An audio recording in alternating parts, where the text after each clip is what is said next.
গল্প নদীর তীরে আমাদের গ্রাম।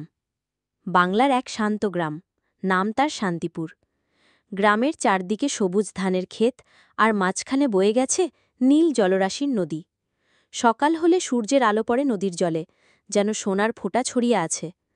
ভোরবেলা মসজিদের আজানের ধ্বনি ভেসে আসে। তখন গ্রামের মানুষ ঘুম থেকে উঠে যায়। পুরুষেরা কাস্তে নিয়ে মাঠে কাজ করতে যায়, নারীরা উঠোনে বসে চাল কুটা, দুধ দোয়া বা রুটি বানাতে ব্যস্ত থাকে।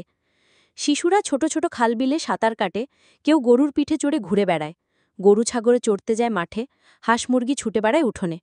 নদীর ঘাটে প্রতিদিন মহিলারা আসে হাঁড়ি কলসি নিয়ে পানি আনতে, কেউ আবার কাপড় কাচতে। দুপুরে যখন রোদ তীব্র হয়ে ওঠে, তখন কৃষকেরা খেজুর গাছের ছায়ায় বসে বিশ্রাম নেয়। মহিলারা রান্না করা ভাত, ডাল, শাক, সবজি আর মাছের ঝোল খেতে দেয়। নদীতে মাছ ধরা নৌকা ভেসে যায়, মাঝিরা জাল টেনে টেনে মাছ তুলে আনে।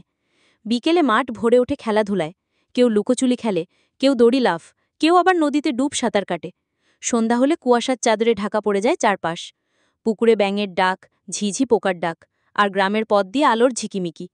রাতে সবাই একসাথে উঠোনে বসে গল্প করে, কারোর বাঁশির সুর ভেসে আসে, আবার কেউ চাঁদের আলোয় ধান শুকায়। এভাবেই শান্তিপুর গ্রামের মানুষের জীবন চলে, সাদাসিধে, সরল আর আনন্দে ভরা।